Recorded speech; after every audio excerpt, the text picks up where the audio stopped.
नमस्कार दोस्तों, 7 अगस्त 2025 पहली प्रेस कॉन्फ्रेंस की कांग्रेस नेता राहुल गांधी ने।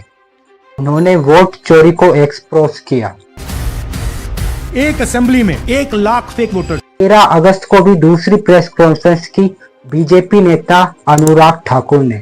उन्होंने भी वोटिंग धंधाली पर बात की। 2,99,000 डाउटफुल वोटर्स, ये देखिए कैसे हैं। और 17 अगस्त को तीसरी प्रेस कॉन्फ्रेंस की इलेक्शन कमीशन ने।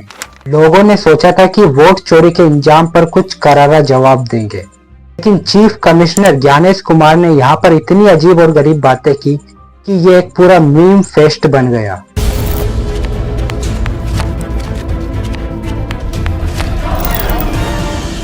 आइए इस पूरे मुद्दे को थोड़ी गहराई से समझते हैं।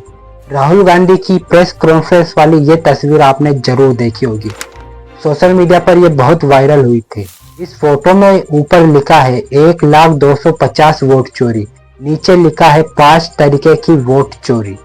क्या है ये 5 तरीके? डुप्लीकेट वोटर्स 11,000 से ज्यादा, फोटो और इनवैलिड एड्रेसेस 40,000 से ज्यादा, एक ही एड्रेस पर बल्क वोटर्स 10,000 से ज्यादा, इनवैलिड फोटोज 4,000 से ज्यादा और फॉर्म 6 का मिसयूज 33,000 से ज्यादा। टोटल में 1 लाख से ज्यादा का नंबर होता है। ये देखकर आपको लगे कि पूरे देश भर की बात की जा रही है, लेकिन ऐसा नहीं है। या फिर एक सिंगल स्टेट की बात की जा रही है, लेकिन ऐसा नहीं है दोस्तों। आप जानकर हैरान हो जाएंगे कि ये जो पूरी प्रेस कॉन्फ्रेंस की इन्वेस्टिगेशन राहुल गांधी की टीम ने करी, ये सिर्फ एक सिंगल कंट्रीएसी में करी। ये कॉन्स्टिट्यूएंसी है बेंगलोर सेंट्रल लोकसभा सीट। इसके अंदर भी एक सेगमेंट की बात की जा रही है, महादेवपुरा असेंबली सेगमेंट। यहाँ पर टोटल वोट से ही करीब 6.5 लाख। तो आप इमेजिन कर सकते हो कि यहाँ पर किस मैग्नीट्यूड की चोरी हुई है। इस बेंगलुरु सेंट्रल लोकसभा सीट में टोटल में 7 सेगमेंट थे और कांग्रेस कैंडिडेट ने बाकी सभी 6 सेगमेंट में जीत भी दर्ज की थी। लेकिन इस एक सेगमेंट में, महादेवपुरा सेगमेंट में, वो बड़ी संख्या से पिछड़ गए और सिर्फ इसी कारण से 2024 की इलेक्शन में राहुल गांधी ने यहाँ भी आरोप लगाया कि 2024 की महाराष्ट्र असेंबली इलेक्शन को कुछ इसी प्रकार से चुरा लिया गया था। असल में ये बात पहले भी उठी थी दोस्तों। आप ये 16 जनवरी का न्यूज आर्टिकल देख सकते हो। देश भर के लोकसभा इलेक्शन और महाराष्ट्र के असेंबली इलेक्शन सिर्फ कुछ ही महीनों के गैप में हुए थे, लेकिन जितने वोटर्स ने लोकसभा के इलेक्शन में वोट दिए और जितने वोटर्स ने महाराष्ट्र के स्टेट असेंबली इलेक्शन में वोट दिए, उनमें बहुत बड़ा अंतर है। स्टेट इलेक्शन में अचानक से 1 करोड़ नए वोटर्स जुड़ गए।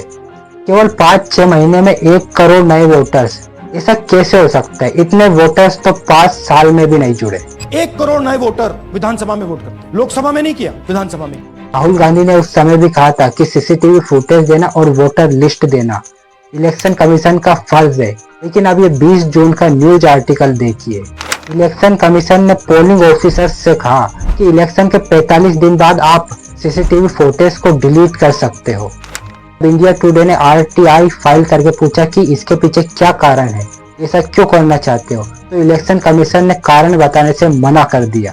इन्होंने कहा कि मैटर सब्सिडियस है, जबकि 2017 में सेंट्रल इंफॉर्मेशन कमीशन ने साफ तौर पर कहा है इसी सब्सिडियस मैटर में भी अगर कोर्ट या ट्रिब्यूनल ने इंफॉर्मेशन देने से एक्सप्रेसली मना किया है, केवल उसी केस में आप इंफॉर्मेशन को विद होल्ड कर सकते हो, वरना आपको आरटीआई एक्ट के तहत इंफॉर्मेशन देनी होती है।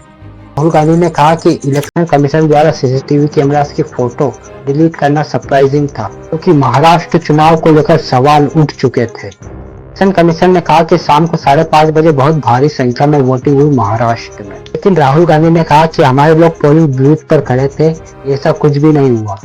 इलेक्शन कमीशन कहता है 5:30 बजे बहुत भारी वोटिंग हुई। हमारे पोलिंग बूथ के वर्कर्स कहते हैं 5:30 बजे कोई भारी वोटिंग नहीं हुई थी, कोई लाइनें नहीं।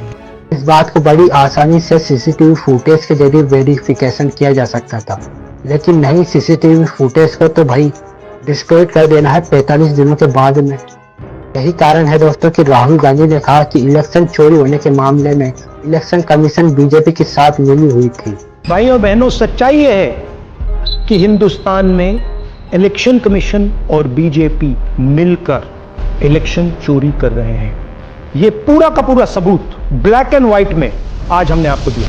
कुछ लोग ऐसे हैं दोस्तों हमारे देश में कि हमारे नॉन बायोलॉजिकल प्रधानमंत्री नरेंद्र मोदी को अपना लिविंग गॉड मान चुके हैं। खैर इनसे तो लॉजिक की बात नहीं की जा सकती, लेकिन जो बाकी लोग हैं आप एक कॉमन सेंस की बात सोचिए। कोई भी इलेक्शन कमीशन बेगुनाह होकर भी सबूतों को डिस्ट्रॉय करने की बात कहेगा? इसका जवाब है नहीं। लेकिन अभी भी हमारे chief election commissioner Gyanesh Kumar पूरे देश को गैस्ट्रोलाइट करने की बात कर रहे हैं। प्रेस कॉन्फ्रेंस में कहते हैं कि हम सीसीटीवी फोटोज नहीं दिखा सकते। अपनी माता और बहनों की सीसीटीवी फोटोज कैसे दिखाएंगे? क्या अपनी माताओं, बहुओं, बेटियों सहित किसी भी मतदाता की सीसीटीवी वीडियो चुनाव आयोग को साझा करनी चाहिए क्या? अरे बाप रे, क्या आप यहाँ पर किसी की बाथरूम की फोटोज दिखा रहे हो?